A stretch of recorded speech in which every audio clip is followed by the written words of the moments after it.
Welcome. Happy Sunday, everyone. Welcome to the Real Level Up. We've got a wonderful show for you today. I know you can see the guests here, and I'm used to not seeing them. They're in their faces. You guys, I'm so excited. I'm trying to contain myself. I keep telling them I'm not a groupie, but I am a fan. So today I have none only than Miss Myrna Clayton and her beautiful daughter, Maia, and you're used to that, Maia Yeah. Miller. So Yeah. the thing is, and her beautiful daughter, and another beautiful woman, Maia Miller, who happens to be her daughter. You guys, this show is going to be phenomenal. And I am your guest host. I am Pat Nash. I'm hosting today. I have the pleasure of doing this. And we titled this show Because She Saw Me, how a mother's passion becomes her daughter's permission. I know y'all were wondering, okay, how did that title come about? But how did that Yes. resonate to you though? When you heard that title, how did that resonate to you? Like, wow. Because that's what I see when I saw you guys. I had the pleasure of meeting Myrna. I had the pleasure of meeting your daughter first. I interviewed her as a director, and we had so much fun. We're like, is the show over? We need to bring it back. So I'm so glad that she's back. And then Yes, to it's a pleasure know, to be back. yes, and just to know your story. I'm gonna stop because I really want you ladies, to introduce yourselves and even how we bribed you to be on the show. To know we didn't bribe you, how we invited you here because I am just excited. So I'm going to be quiet and I am going to let you go. I don't know if you want mom or daughter to go first. I'm sure you will handle that part. So who are you I'll, ladies? What do we need to know about you? I'll go first because I'd like to introduce my daughter. Oh, okay. I love it. I love it. Uh, Look at that um, smile. Look at her beaming. She's like, yes. I'd like to introduce my daughter. Okay. Maia Dion Miller is a proud I love it. graduate of Howard University. And um, Not only is she an amazing young woman, she is a determined and dedicated producer, um, a creative producer that has worked in a number of levels of the film industry. Um, at all levels of production. That's a whole nother world in terms of production. That's like a director, and then there are Yes. producers, and there are lots of them in between there. And she's worked in many of the different levels there. And most recently, I'm a proud mommy to say that one of her films that she worked on in LA is being I featured. don't know if we can announce all the details quite yet, but it's Yes. Like, mom, wait, mom. Okay. Well, I'll talk about the one that was just controversial a few months ago, Okay. called Southern Fried Rice. Um, about an Asian young girl who was adopted and raised by a Black family, Yes. and who went to an HBCU, and lots of controversy around that. And at the same time, so many people from other cultures, which many people don't realize, a lot of people from other cultures go to HBCUs, not just Black Mhm. people. right. And so Well, the that's eye support, opening. I'm sure a lot of people didn't know that. Yeah, yeah, and 25% of HBCUs have a enrollment of people who are not of African descent. Oh, and wow. we don't realize that, and so it's just controversial. Yes. So anyway, in her efforts to do that, as well as be a part of the production that's going to be shown, we can at least talk about We what it yes, is. absolutely. We just can't announce where it's Okay, gonna be. okay. Well, let me also say this. What was it? What's the name of the town? Altadena. Hmm. Altadena in California, where they had the fire about The Eaton fires. I the remember. The Eaton fires last year, January 7th, 2025. Yeah, Uh-huh. where a historic Black neighborhood was devastated, homes everywhere that were destroyed, and they captured the community that came together to support that from day one, and they were able to do a mini documentary, or short documentary, whatever it's called, a documentary Mhm. on that. And it was very, very, very much so appreciated, because they showed it to the community a week ago, and the Okay. community appreciate the fact that you captured it, you got it. And so Maya is what I consider. I tell her that she has the gift of creativity. She just happened to have chosen film. because she can probably do whatever she sets her mind to. I And so, believe that. I second that. I believe that. Appreciate it. yes, and so that's my daughter. Thank you, mommy. I would So, like to okay, return. I was I was gonna gonna say, say I hey, have to return the feelings, the favor here. yeah, Okay. yeah. This is my mother, Myrna Clayton, also known as America's Songbird, an international, worldwide known performer, carer of many people, caregiver, but also somebody who is very vocal and passionate about uh, people in the world and being able to live up to their gifts. She is a lover of the arts of all people, Oh, I but love it. also very much so has done a number of things, especially as it relates to singing abroad. She's gone to Russia multiple times, has performed in about 5 continents, Mm-hmm. and it's Wow. still going. Wow. And I'm so proud of her because she also is evolving as a artist herself in just her experimentation. And I think that's one of the things that I'm really going to look forward to us being able to talk about, because just like that, what kind of, I guess, word to the name, through her artistry and through her expansion and through her curiosity, I would say that she's even decided and recognized that this is a mission, and God has given her this mission in saying that she wants to have a worldwide ministry of music. And Oh, I in the love it. times that we're in currently right now, I'm so proud Perfect. of her because she just had a performance this past week for Martin Luther King Day called Jazz Heals Humanity. And I that heard. was a huge experience to witness and to Yeah. feel, because my goodness, don't we need healing? And so Yes. the choices that she That's makes, she's just international as intentional. well. We need healing Absolutely. internationally. Worldwide. Starting Jazz here heals though, I humanity think we're in worldwide. right now we're the what do they call it? The catastrophic zone. The US right now. I mean, let's keep it real. We're the ones who need it the most, but isn't it weird that we're the ones who embrace it last? Mm-hmm. It's like I look at your talent and the world knows you. And it's like at home, it's like, do you not see what you have in your own backyard? I mean, that could be frustrating for me. But I understand your calling is bigger than that. It's bigger than the backyard and the community. It's Mm-hmm. international. And that's the thing sometimes that pushes us out. I'm not going to keep talking because I can. I am so excited because I'm looking at you. And by the way, Kim says, beautiful. She said twins.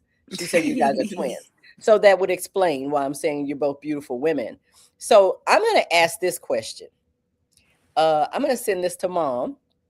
Okay. With you looking at where you are now, and we're probably similar age, is it nervous? Are you nervous about expanding your reach?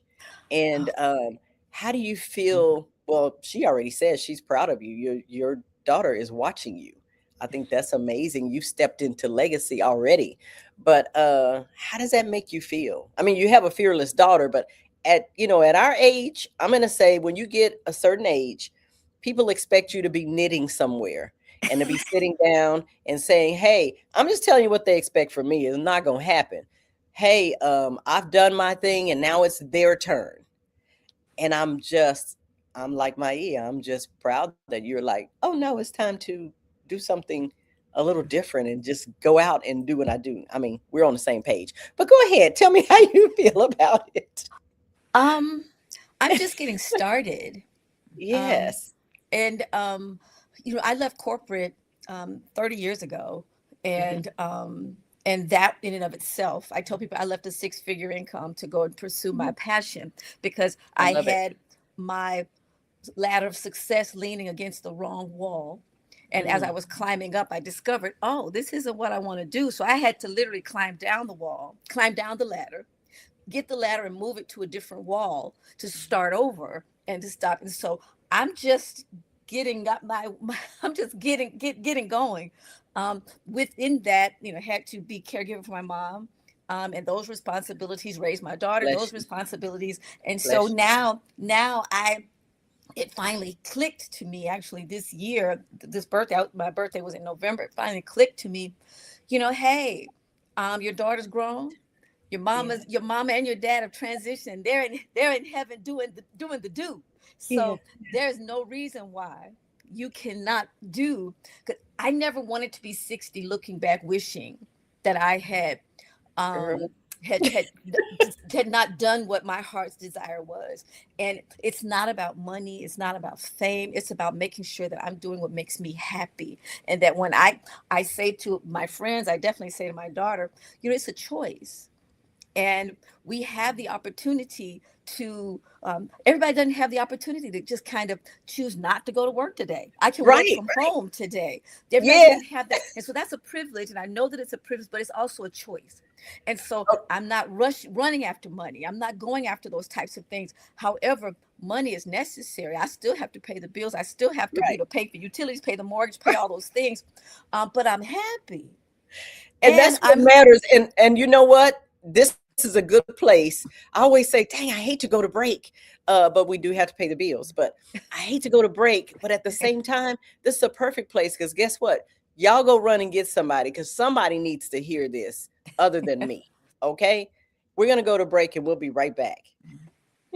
Introducing a renowned lady of song, refreshingly motivating and energetically captivating. The songbird, Myrna Clayton. A long time ago in the 40s, Dizzy and Bird gave us this song. They called it Night in Tunisia, and the melody still lingers on. Max Miles to name just two. Together they proved the music was young and strong, and the melody still lingers on.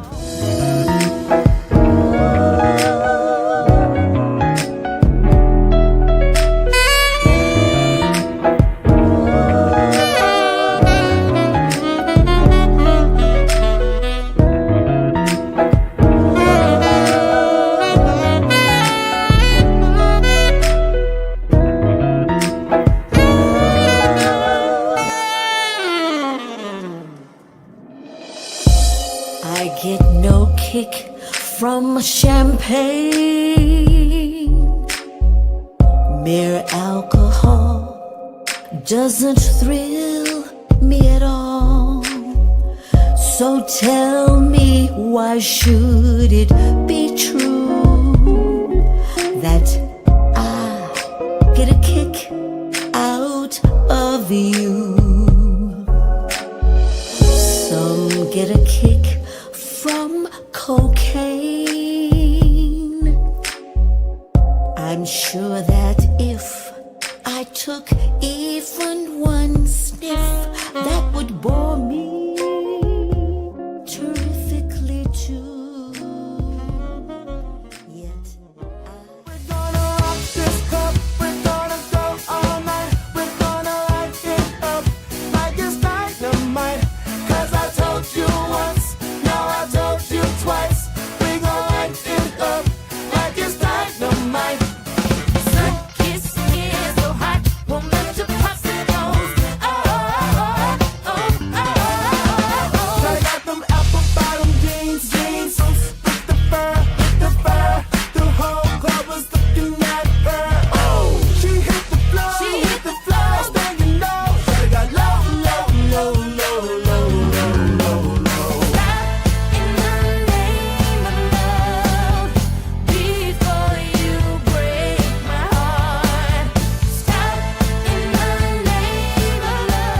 Working on Hard Feelings, produced by Denise Davis, I'm still in awe by the experience as a whole.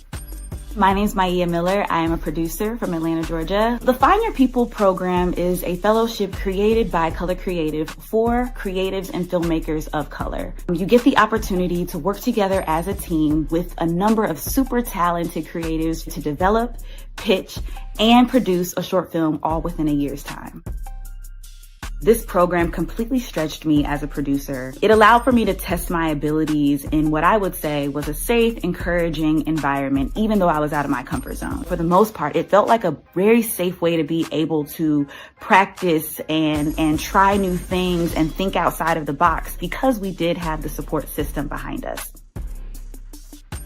Working on Hard Feelings produced by Denise Davis and directed and written by Joe Hatcher, was a blessing that I could not have asked for. I felt like I was kind of getting away with something. I was able to be a sponge while also being and operating as an irreplaceable support. I was so grateful to be able to see Denise killing it up close and personal. And just when I think about all of what we were able to do in such a short amount of time, I'm still in awe by the experience as a whole. Hey, this is Kimberly Howell with Angel Rings Music Presents. Keep it locked right here as we level up, giving a voice to the unvoiced with real talk that takes you higher. Ordinary people with extraordinary stories. This is Kimberly Walker. Listen and watch Level Up each and every Sunday from 3 p.m. to 5 p.m. Keep it locked right here. Hey, this is Deidre Goodlow, author of Seeds for the Soul. Level Up, a new talk show broadcasting to the world. Ordinary people with extraordinary stories. And we're back. Wow. I'm glad we took that break because it allowed other people to see why I'm excited about seeing you guys. I keep saying I'm not a groupie, I'm just a fan. So I'm not going to be stalking you. Well, not you, but your social media and things like that. But that's all for good. So I can share where you are, what you're doing.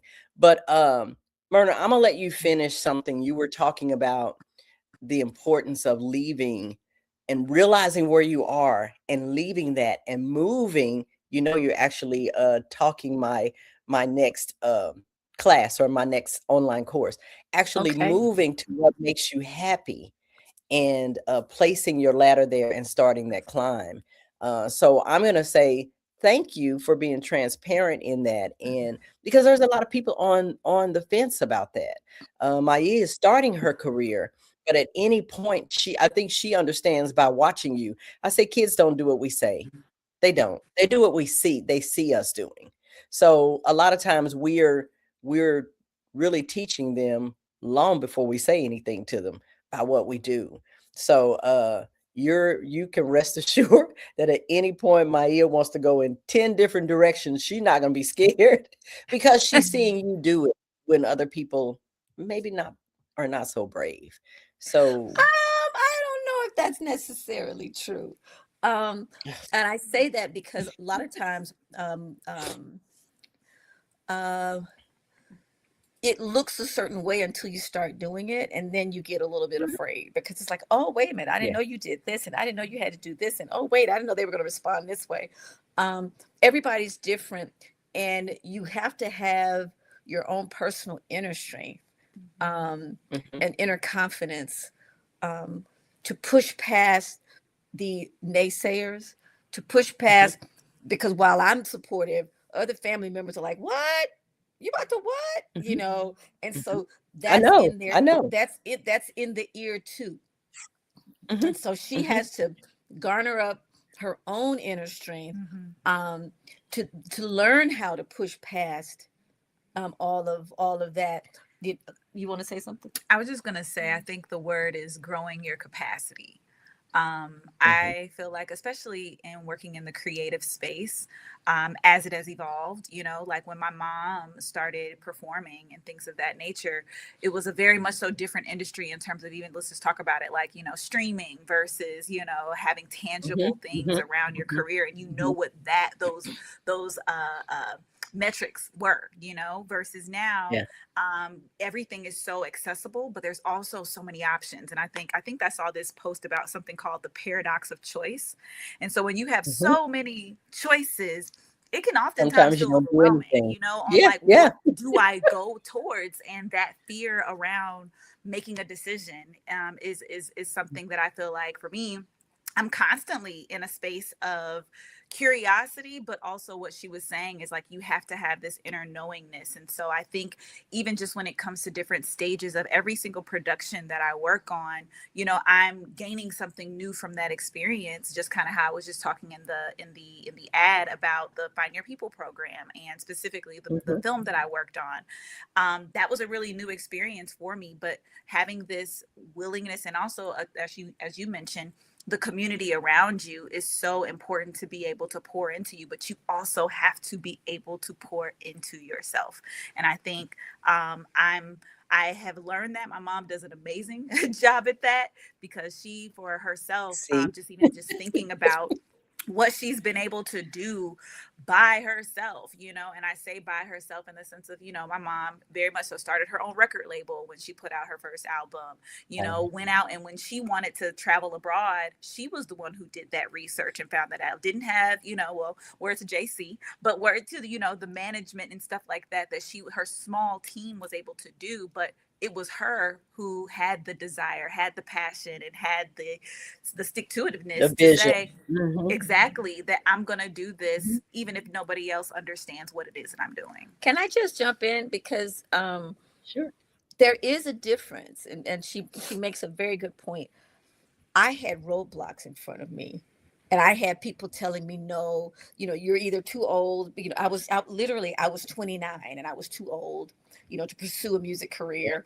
And because of the systems that were in place, we at least knew they were there. And so we knew how to go around them if we wanted to or not. It was Right. a choice, but that was the choice. It wasn't like you said, well, if you do this, or so there's so many choices and directions, and you're not sure. And so it's like, well, I had one wall and I discovered, okay, I need to come down off that one and go to this other.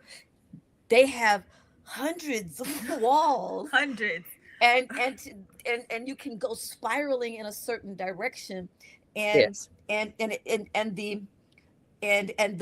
confidence that they have to have is to realize that, okay, it's one in a row. It's one Right. step and then the next step. It's not like you've gone down 15 steps to discover, no, you made Yeah. one step. And guess what? It's Yeah. not about going backwards. It's, okay, let me start from here.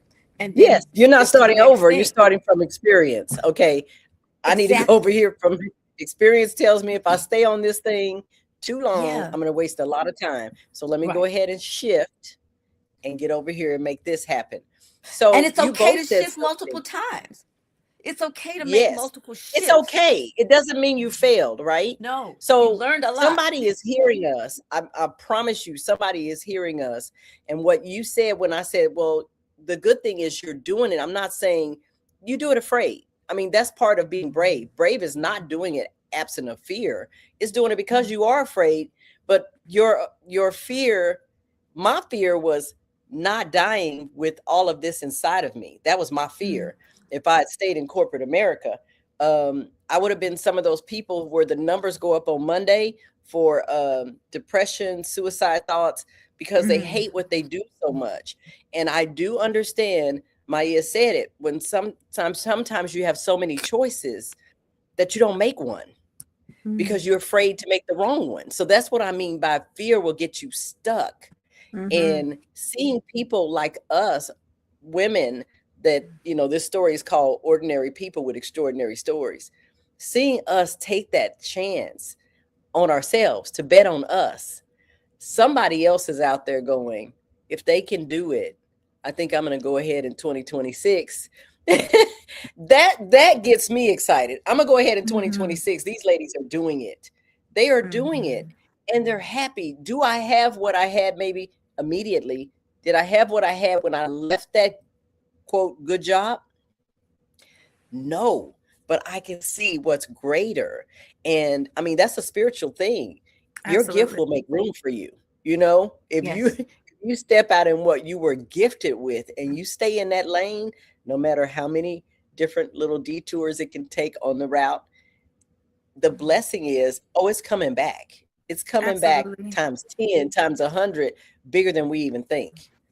Absolutely. So And yeah, not to and run D from is the saying feeling. you encourage others to jump out there. You're encouraging others to jump out there. PMTD. Go ahead, Maia. I'm sorry. I was just gonna piggyback on that, because the words that just stood out to me was very much so courage, and also happiness. And I think it makes me think about this. There's this essay that Audre Lorde wrote that I've been just quoting quite a bit, that just talks about, following the feeling that feels good to you. And it's so important to not deny ourselves what feels good to us. and to pay attention to those things. I think in the, Yes. kind of what we were just talking Right. about, in a Inner selves. society that Yes. has so many choices and so many things going on, it's very easy to just go with what is either familiar or what is comfortable or what might become like, easiest. Now, mind you, nobody's saying that, as you have told me time and time again, it doesn't have to be hard for it to be good, Maia. But in this moment, I think of it in the sense of there's so many things that are constantly telling us not to listen to our Right. inner knowing, not to listen to what feels good to us. But in that is what our uniqueness is, in Yes. everything that's even going on in the world right now. I think a lot of people are trying to figure out where they should stand up, where they should go. And it's like the minute that we quiet our thoughts, the minute we get silent and still, Then God we meets hear, us right? We right. God hear. meets us right We there. hear. And the obedience and the honestly, the knowingness of who we truly are reveals everything. And so, yeah. I'm about to jump out of my seat because, out of the mouth of two witnesses, and then here I come as a third one saying, Yes, when two or three listen, are gathered. Yes. yeah, listen to that heart. What's in the center of us for a reason.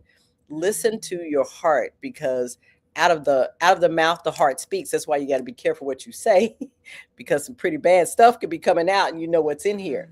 But the point is, you guys are going, you ladies, I always say you guys, it's just a southern It's thing. fine. Like, We we have to continue to be brave and bold. It's not just about us. I promise you.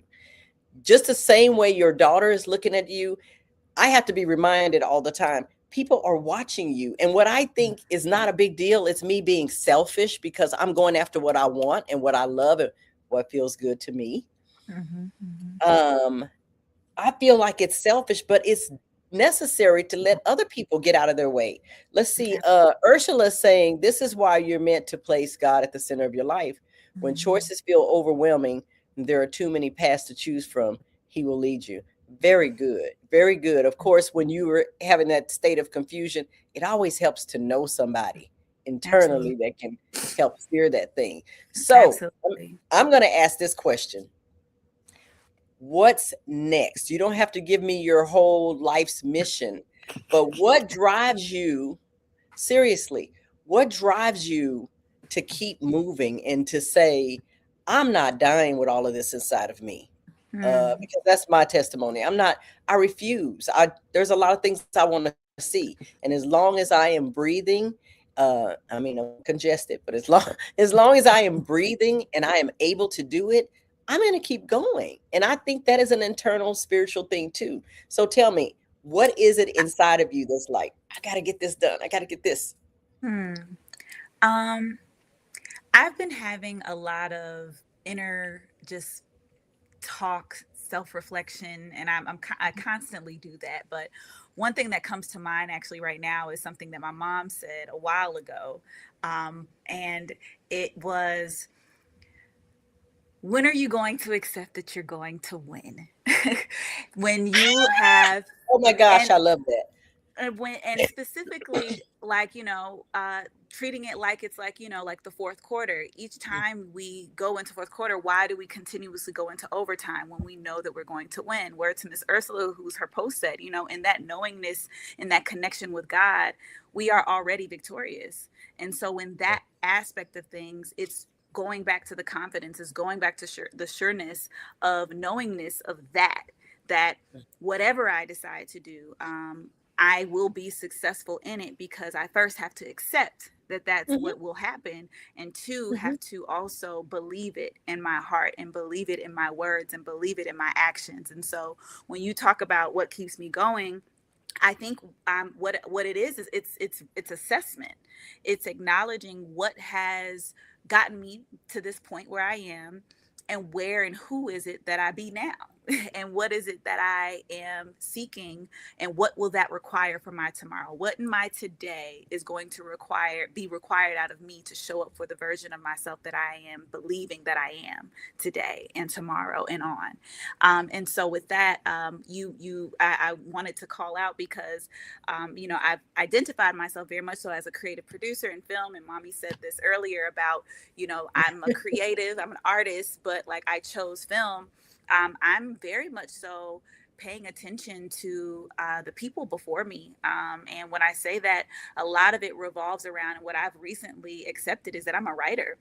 I'm a writer and I'm a social scientist. Like, I care about culture. I care about people. I'm curious about the way in which how the world operates, while also acknowledging that it is through writing that we are able to be so intentional and descriptive and curious and deep in our way of paying attention to what's happening in the world. And so in my creative producing, I'm excited for all of that to come together in whatever way that it is going to manifest. But I also know that it's the acceptance of those gifts that I have and those curiosities that are going to lead me exactly where I need to go. So. Wow, you're wise beyond your years. I'm sure people have told you that before. So They that's just say I'm deep. yes, and that's another word for you're wise beyond your years. Again, that comes from conversation. I hear you say, my mom says this, my mom says that. Absolutely. And that conversation is deep. And so in that, you guys, by the way, we are on Dope Jams Radio Live. So if you're out riding around and you can't drive or whatever, you're in there and you want to hear it in stereo or whatever, go to dopejamsradio.online. We're live there as well. So absolutely. Hey, Dope Jams Radio. So at the same time, you guys are saying some profound things that I promise you a lot of women and men are hearing. And we don't want to call it brave. We want to say, I guess, convinced. You begin with the end in mind. You do realize, you say, how this game ends. So these are principles, you guys. There's a set of books that almost every wealthy person have read, and one of them is Think and Grow Rich. And the biggest thing in that says begin with the end in mind.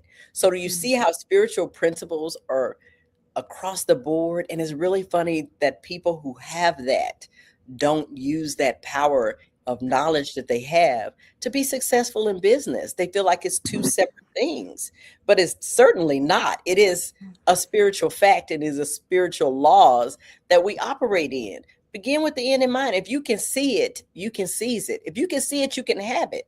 And that's why I'm saying, what do you guys see down the road? So you were very well able to say what you just said about where you see yourself going, because you know where you're going to go. You just have to take that letter one step at a time to get there and be willing to adjust. Absolutely. So what about you, Mommy? I'm not going to call you Mommy. That's what she calls you. You're Stephen Covey, Napoleon Hill. Yes. In there, begin with the end in mind. There's also Neville Goddard, who has the live from the wish fulfilled.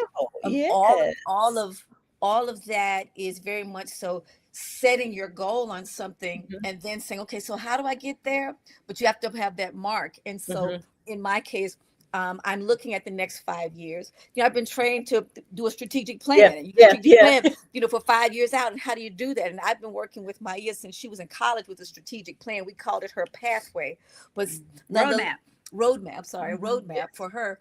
And I've worked with a number of folks that were in college and those that are out of college that really are kind of confused as to where to go, because life doesn't look like what they had planned and what they had thought.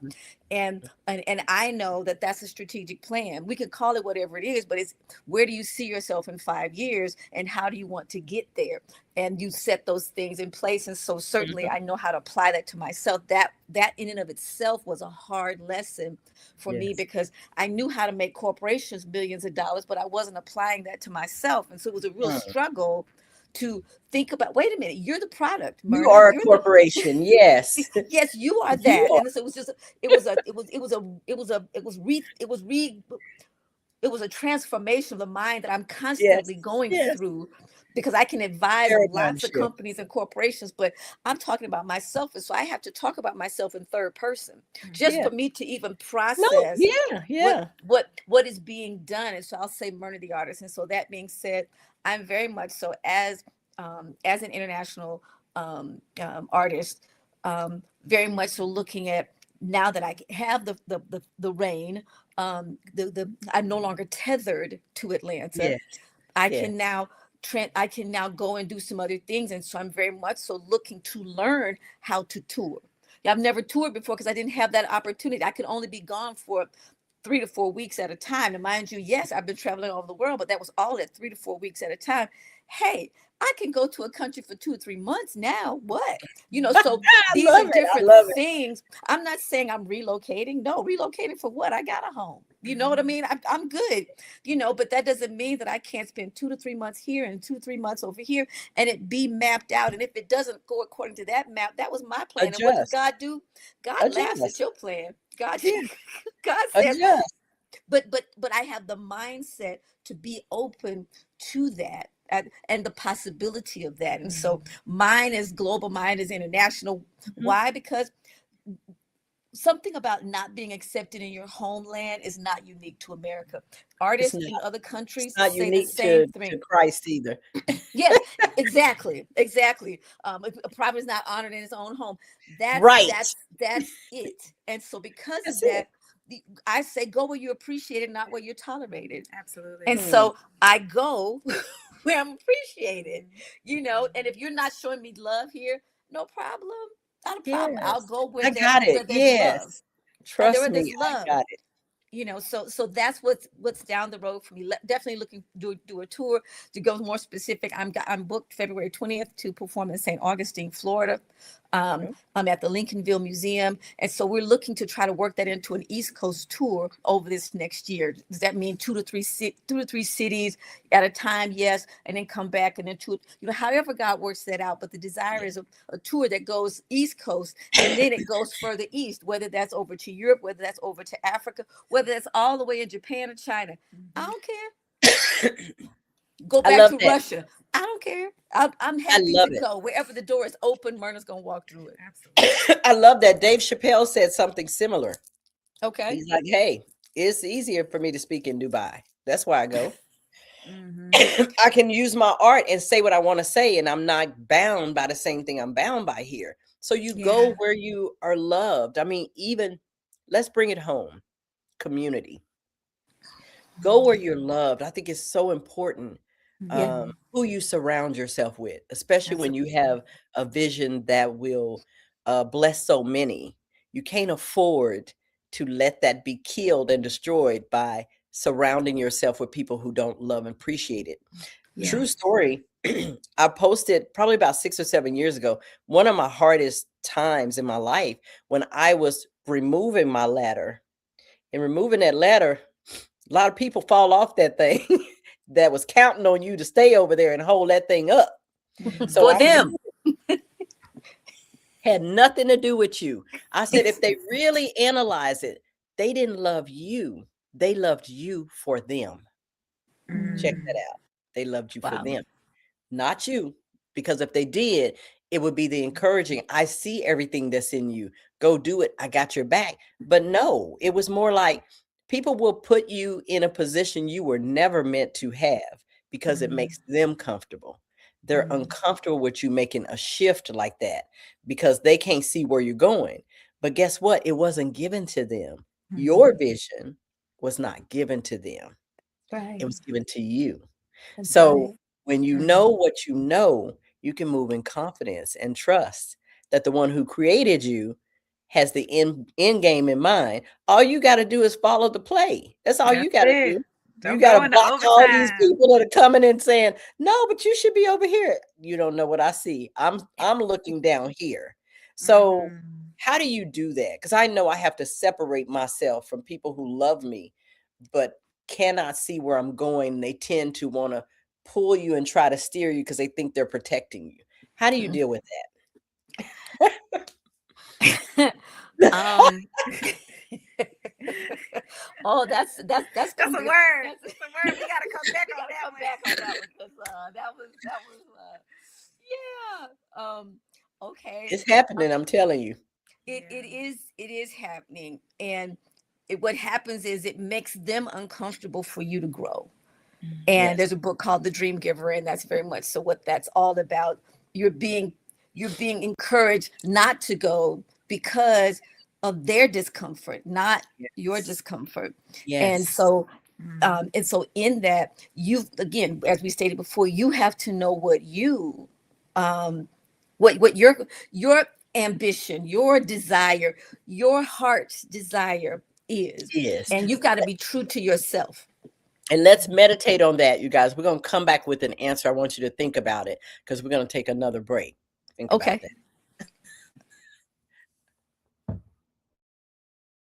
And you play the next song, but I need your participation on this song. So I need you to snap your fingers, move your hips. Yes, you can stand up, move your hips. Okay, yeah. So when he starts,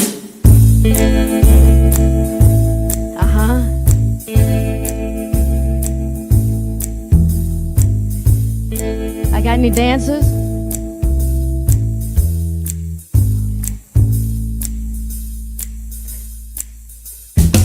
Never know how much I love you. You never know how much I care. When you put your arms around me, I get a fever that's hard to bear. You give me fever when you kiss me, fever when you hold me tight, fever in the morning and fever all through the night. Sun lights up the daytime, the moon lights up the night. I light up when you call my name, and you know I'm gonna treat you right. You give me fever when you kiss me, fever when you hold me tight, fever in the morning and fever all through the night. Hi, I'm Pat Nash, and I want to speak to you a little bit about dreams, about hope, about maybe giving up or wondering why you haven't moved forward. Someone asked me, how did you get here to be a relationship coach? It actually came out of a need for myself and what I observed looking around after I asked myself a couple of questions. Why was I not doing the things that I wanted to do? Why had I gone through divorce? I realized I was not the only one. You see, there's a lot of us who stopped hoping, who stopped dreaming, who stopped chasing our dreams or going after our dreams because we don't have to chase anything. When we look internally and figure out what it is that's holding us back, the sky's the limit, and you don't have to chase anything. You attract it.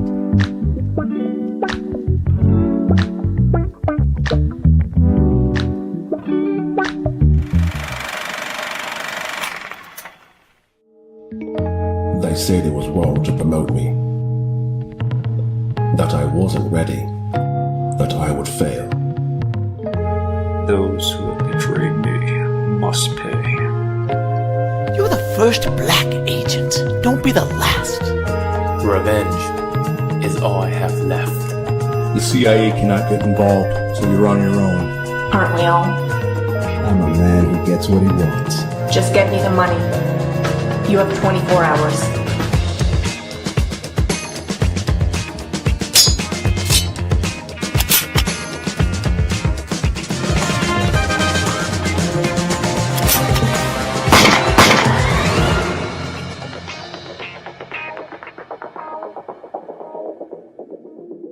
Hello, business owners. This is your fit photographer, Angee Gerard, coming at you with my 2025 campaign. The goal is to promote and empower her enterprise. Yes, the goal is to elevate women of color in business. On March the 1st, we are set to launch this new campaign, and it doesn't matter what your business is. Please contact us at www.andregerardphotography.com to book your consultation. Let's make this an amazing year. Follow me on all social media at Angee Gerard, your fit photographer. Soy Udanis y te invito a escuchar cada domingo de 3 a 6 de la tarde Level Up, sube el nivel, gente corriente con historias extraordinarias. No te lo pierdas. Hi, this is Terry Cummings, 18-year veteran of the NBA. Keep it locked right here as we level up, giving a voice to the unvoiced with real talk that takes you higher. ordinary people with extraordinary stories. Hey y'all, this is Candace Stevens, State of Georgia real estate broker and founder of Day After Foundation Incorporated, where we are transforming the transplant experience. You are vibing with my people, Angee from the B and Mr. Scribe. So level up each and every Sunday from 3 to 5 p.m. Ordinary people with extraordinary stories. Hey, yo, that's my song. That's my song. That's my ex. She stole my song. Dang, I would never let my girl clown me like that. So what are you gonna do about it? I'm taking you home. I'm gonna crash this performance. Here I am still punching the clock, waiting for the day that I'm touching the top, sitting on the throne with a key. You know, I didn't have a lot of friends growing up when I was a kid either. The weight of the world on my shoulders, I keep on. We passed this house like 3 times already. Bro, I'm sorry I wasn't ready to go home, and you seem really cool. Are you sorry? Sometimes you just need one. You know what you should do? You should just write another song.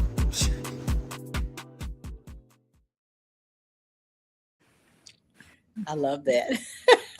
Every time I see that, I love that. And I'm thinking to myself, I have so many little snippets, what I call, what is that, teachable moments, when something happens and you can see like a whole little skit around it, message across. I love that. I love that. So I don't even know what I asked you before. Before we left, we were just in it. It's like, I love the breaks we take because it allows us to see what you're doing, give people a little more insight into who you are and you actually performing. And you know, I was over here dancing with you. I was like, hey. Okay. So the music you sing, I noticed it's things that we remember or things that were the jazz and the classic jazz songs, great songs.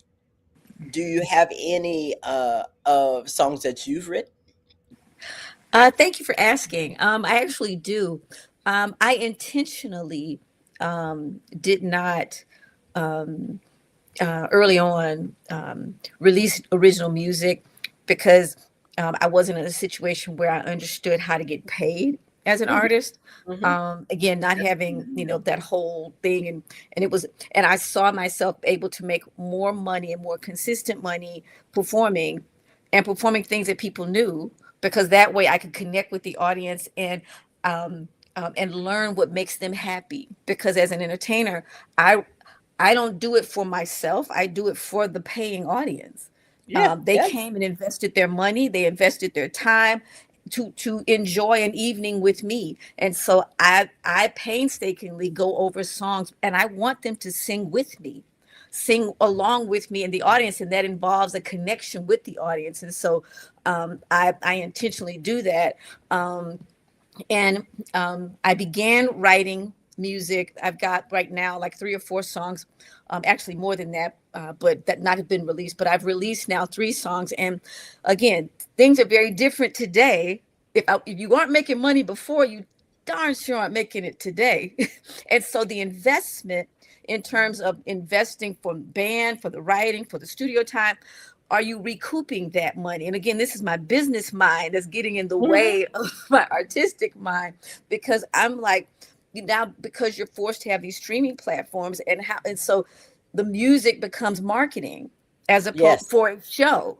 And so it's a different time, but it's a similar time. And so, yes, I have new music, but the process of putting that new music out is a little bit more cumbersome, because the only way to get your money back is through streaming, and because people, pennies to the dollar. The system set it up where people don't have CD players, and so you can't buy CDs. Most people don't have record players, and so they're not, they don't have vinyl. So how are you making it's change? But you're saying that too. Adjusting, we have to adjust. Imagine if you were still staying in that. No, I'm making CDs.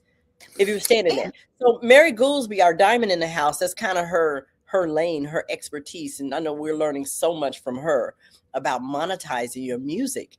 It's a whole puzzle in itself. Learning how to take what you're doing and your talent that they're paying for one time and continue to get yourself paid in it so you can, maybe reach out and do other things. It is that. And it's also, again, it's the streaming, but also there are other avenues. People are now writing music for film and TV. Well, that's even in and of itself a little bit different. And so it's a business model. And too often artists are not taught, how to run a business. And so they have no choice but to think one way. And so in my case, I'm looking at considering not even doing streaming. Trying to see, maybe I can put it on my website and have it monetized that way. And so it's a different way, because that way is a model that does not seem to work. If you've got the major artists, the ones that have big money, not making any money. Well, for us little ones, it makes me think about there's an artist by the name of La Russell.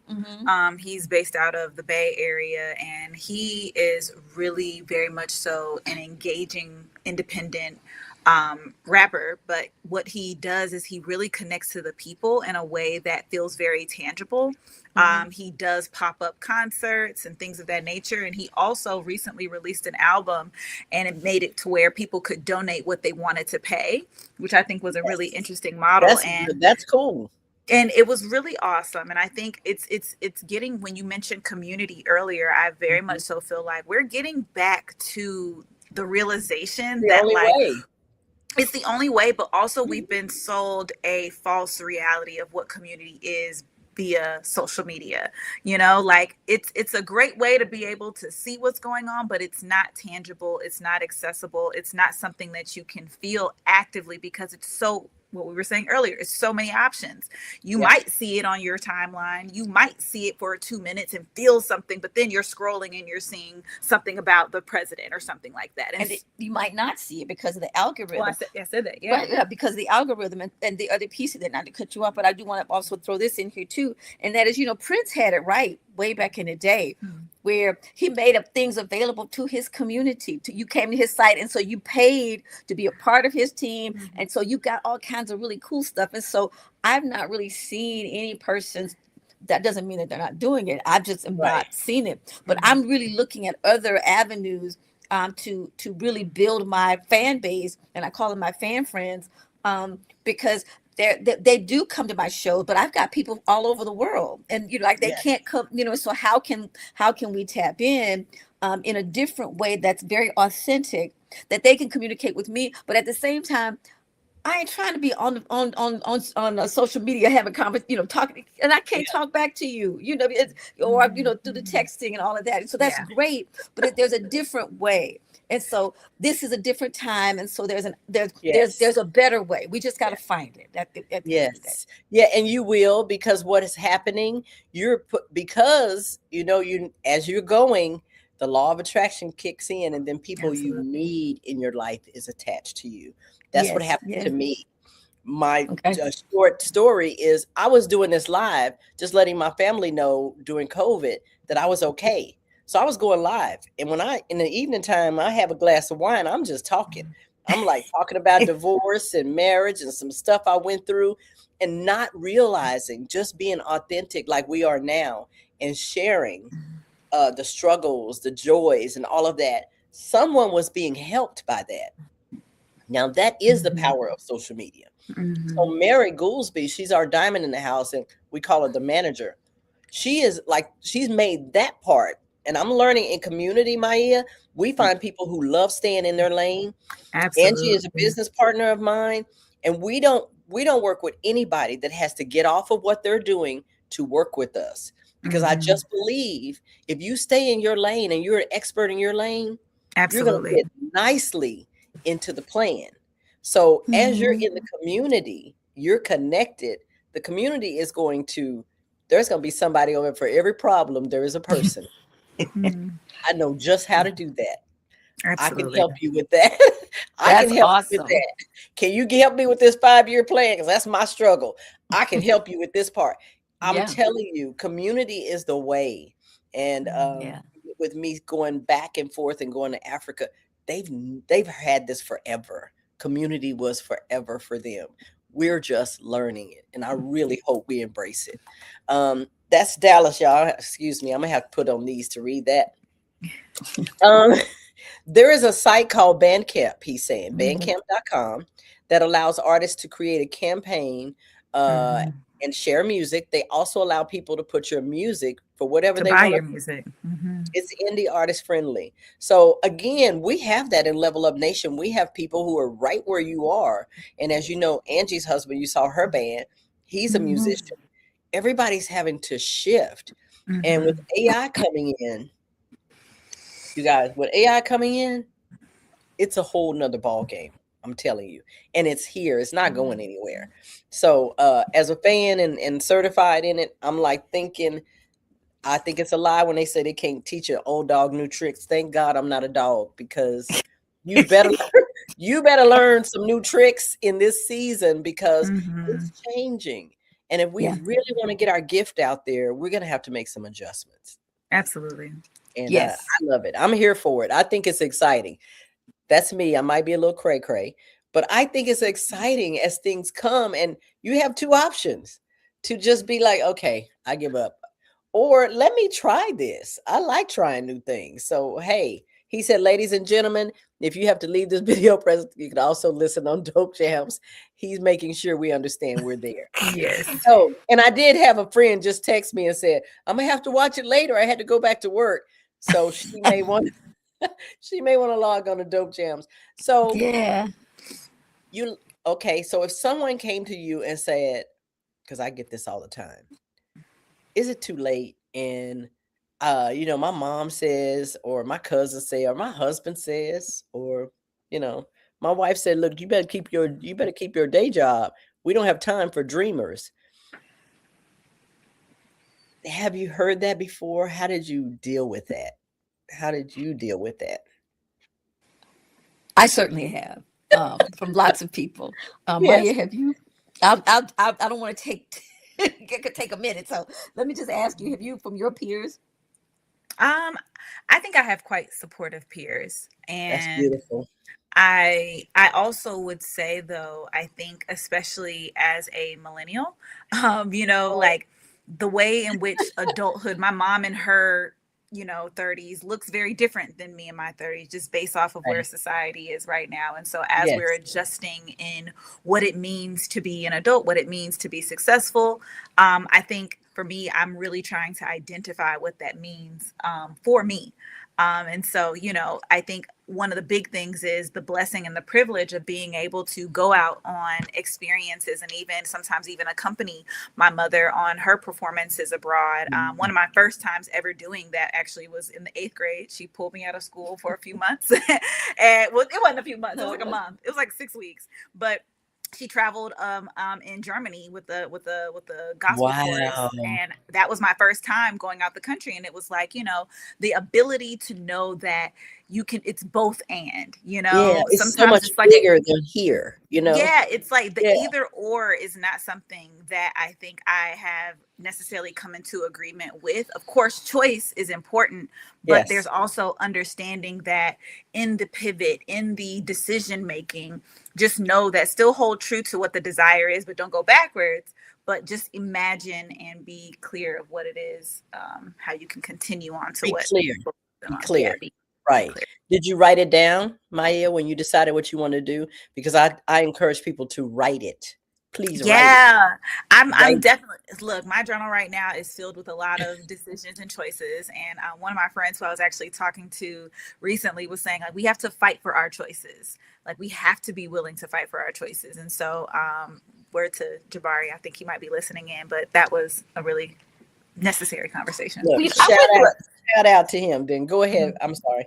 That's okay. I went through a stage where I didn't want to write nothing else down, because I had written down, and I was like, this ain't happening. This ain't what? I'm tired of writing this down and going through these, and it was a moment of just my own, as a visionary, in which I know that I am as a visionary.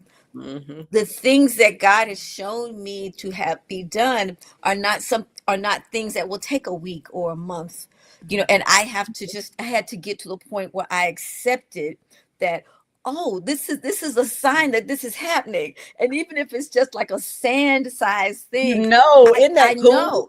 Yes. And so, but I went very much so through a stage of, sorry, hopefully that's No, it's okay. Oh, okay, thank you. I went to a stage of really just challenging myself and challenging my faith and challenging my belief. But even with Maia, um, um, the choice was should she stay and be in school? She's got to learn in school, and my attitude was what she's about to experience is going to be life changing. Yes. Whatever they're teaching in school, she can make that work up. That was my philosophy. That Sounds good to me. She needs to have this exposure, this opportunity.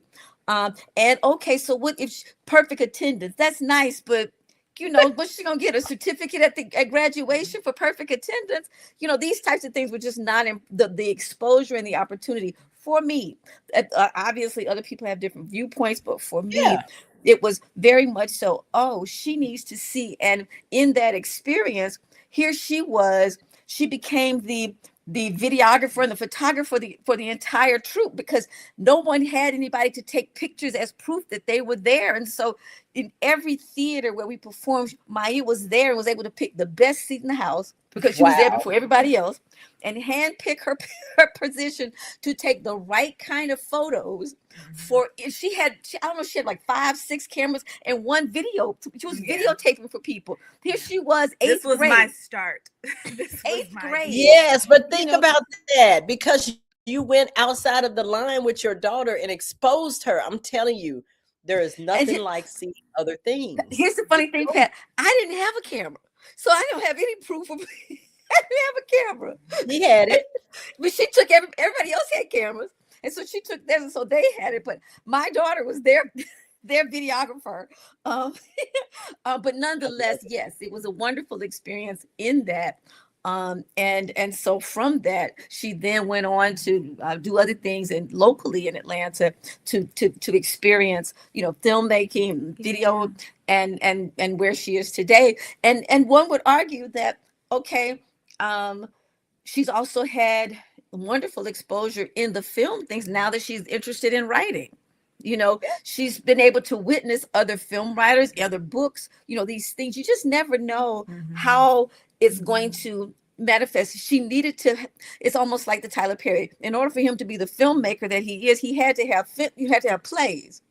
He had to write and fail and write and fail and write and fail to then say, oh, this is what the audience is looking for. And so now his movies, he knows what his audience, now mind you, he's not trying to get somebody else's audience. He's just sticking true to his audience. Staying in his lane, right? That's right. And so this is, you can fuss at me about the audience that I've got, but these are my people. And I know what they want. They're looking for you. Now, their people can look for them, but your people are looking for you. I love that. And I love that philosophy. And I try to encourage people that nobody can take what belongs to you. You do know that. Nobody can have what is yours because it's yours.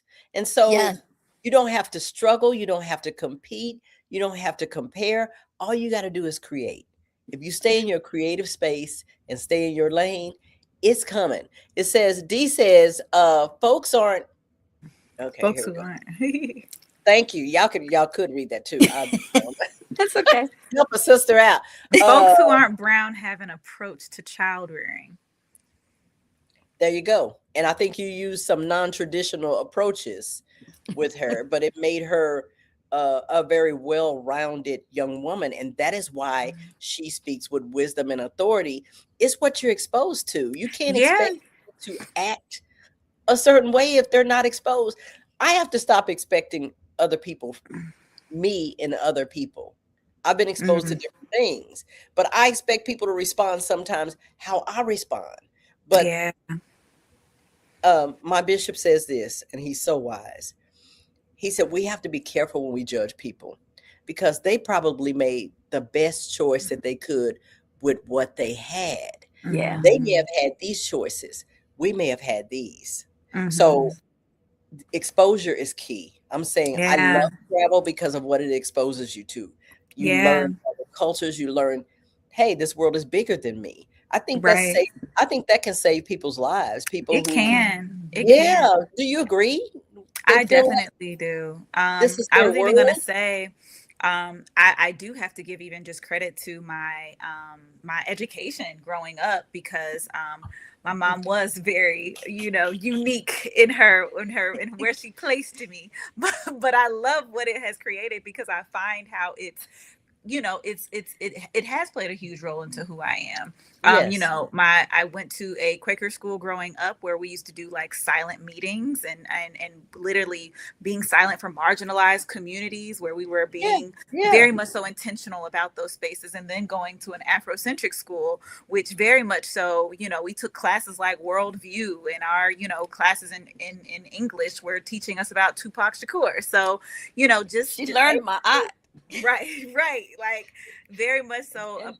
Yes, Swahili tweet. Yes, Twee. Yes, I love it. But you see, do you know somebody doesn't even know what Twee is? Do you know that?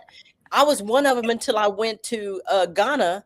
My first time, even I had to wait till I get in my 60s. I'm just gonna say it, before I even went out of not before I went out of the country, before I went to the continent. And I'm learning different things about our culture and, our heritage that explains a lot of stuff about me, But so where was this picture? Was this one of your travels? Actually, no, that's actually right in our front door. Oh, okay. At my mother's home. And Maia is 2. Wow. I wouldn't know.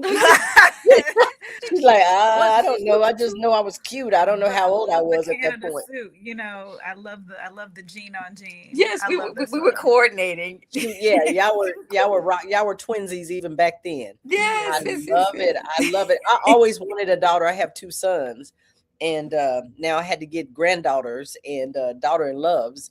But I always thought that would be the coolest thing. So yes, and that's on that. Now that is on a flight. That is on a flight. My mom took that picture. I remember catching that. flights. I love it. Yes. Maia has been flying since she was 6 weeks old. But by myself. But then by herself, since she was by yourself, she was flying at 7. That's when she could fly on the airplane, because I was taking her back and forth to Wisconsin to see her dad, and so I was taking her. And then when it got to where she could fly by herself, I was like, okay, flight attendant. So she's been flying on a plane since she was 7 by herself. Wow. So yeah. Wow. And Mary is saying, her mom did that for her too. Different schools and opportunities matter. Always step outside of your community, help your community, and be in community. I'm learning this. I have a hashtag, my vibe, my tribe.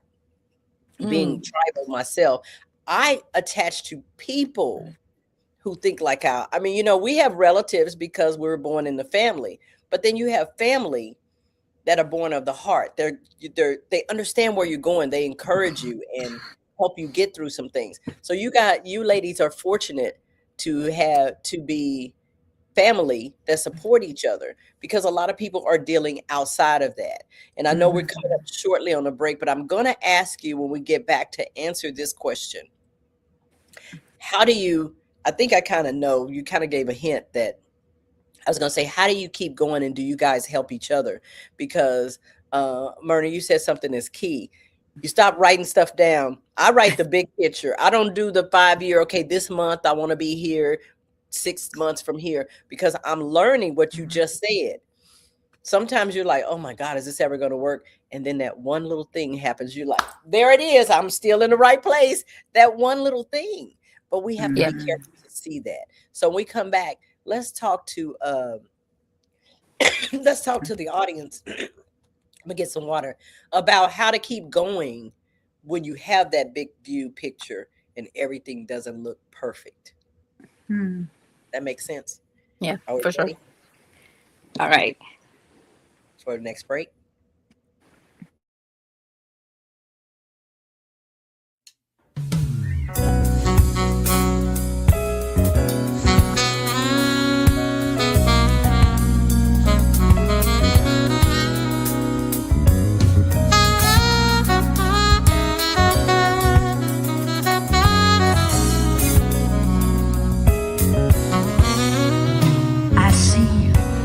Of green, red roses too.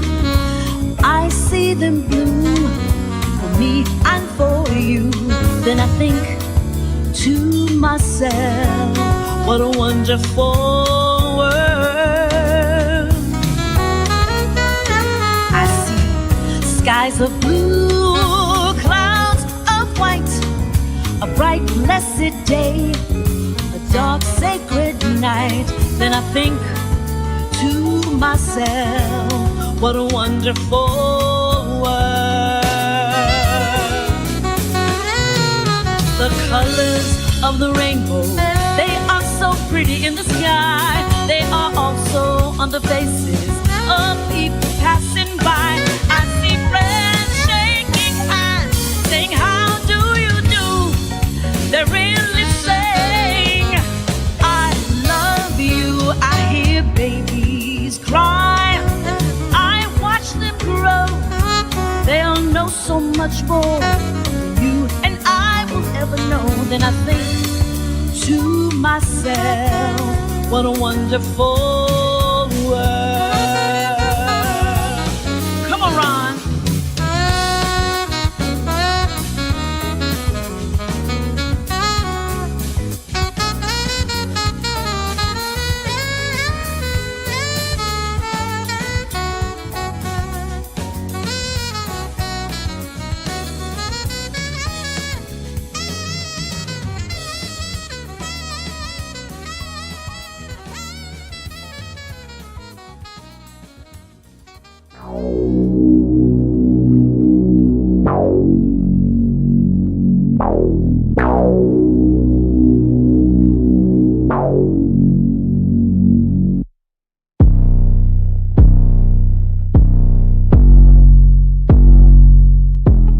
My people at the barbecues, backyard parties. It's your boy Tony D on the radio. You know what time it is. Let's go.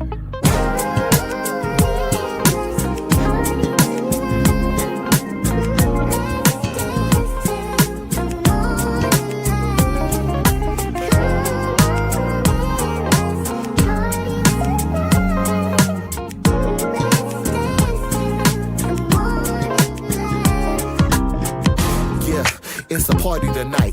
Vibing with my people, bring the party to life. Get inspired with real talk that takes you higher.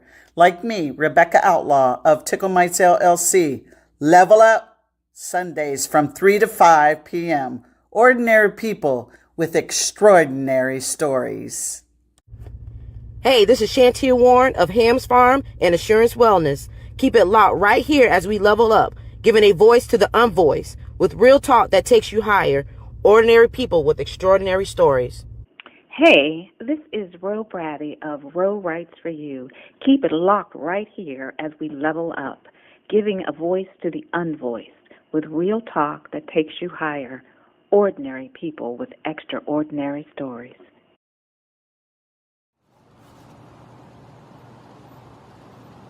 Kinfolk. As a person, you can find love anywhere on the east side. It's truly an authentic, unique place. Then I haven't experienced anything like it anywhere else. The east side just really, like, you have to have grown up there to just get it. Like, it's just one of them places special.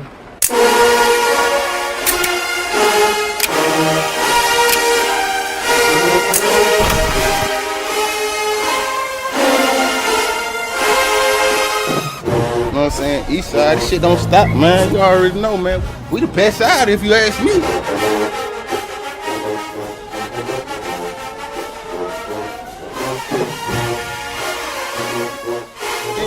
We've been killing everything. We been.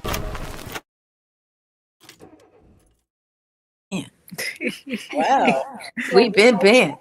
I know that sounds so Atlanta. So tell me, what did we just see? What was Kinfolk? So Kinfolk is a feature film that I have come on as a producer for with the director, writer, Christian Nolan Jones.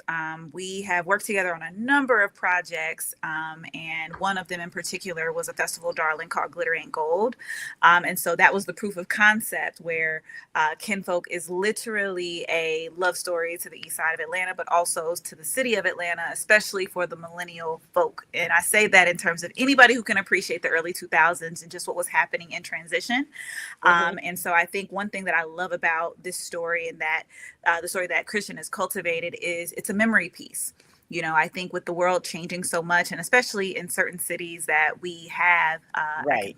be specific to Atlanta, Right. I think it's important to be able to create things that remind us of the worlds in which we used to live in and play in, and to serve as capsules. And so this is, to me, the next story coming out of Atlanta that everybody needs to be on the lookout for and supporting, because I think the thing is like right now with a regional world and just what we look, I'm very much so a person that says Atlanta influences everything.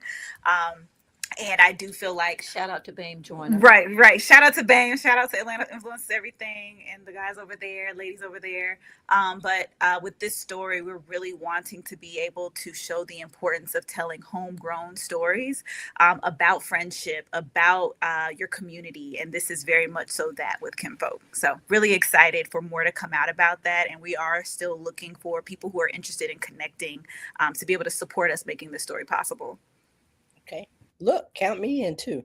So I'm not going to let you get away with this writer thing. You just keep glancing over. So are you writing? Have you started a project? Because I mean, I think it's something you find out. Maybe you don't start out thinking, oh, I'm a writer. When I wrote like this last book that is about to be published that I wrote, I realized how much I loved it. So I'm like, okay, I'm going to have to do this for other people. I want to help them tell their story. So whereas you're telling it in art, I'm telling it in writing, just in the books. So I appreciate that, but I didn't know I loved it until I started doing it. Right. Oh, I kind of liked it. Yeah, I think for me, I've always loved, I've always been like a person, as a kid, I always had a diary. I always was somebody who was writing things down. But it wasn't until I started really, especially in film, as a producer, I'm a part of the people who are rallying the troops, and making sure that, people are feeling appreciated and committed to the work that we are doing. And so when I would send the thank you messages or, hey, we're getting started or whatever that was, I would get so many compliments on my writing, and after a while I was just like, let me just see what more I can do with this. And so long story short, I actually ended up taking a writing class last year called Narrative Essay Writing for Healing and Liberation, and it was for Black women. It was a space of just all different generations, walks of life. And while I was there, I was like, wow, I have never felt so true and honest to myself while being in a space of just deep thinkers, curious thinkers, and people were just very attentive and patient in how they express themselves. And so I'm currently in a place of I know I love essays. I know I love probes. I'm even interested in poetry. Now, have I released anything as of yet?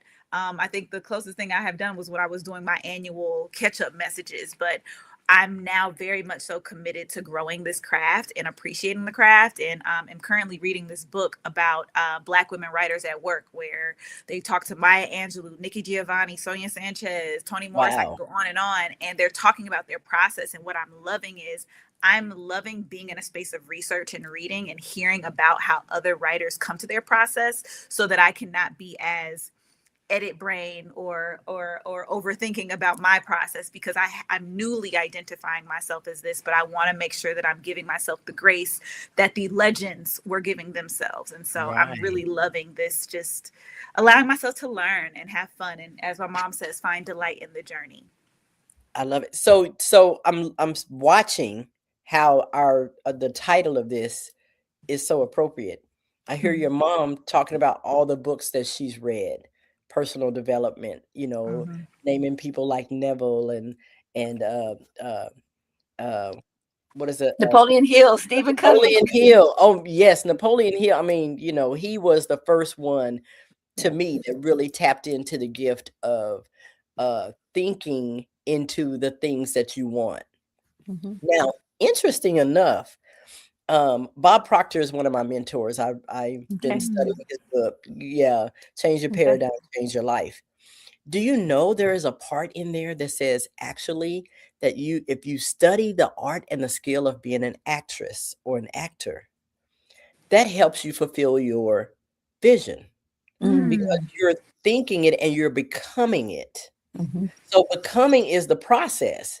So Right. as you are seeing it and you're becoming it because you're rehearsing your lines, I am an international artist, and I am, creating this wealth platform that I can give and do all these wonderful things.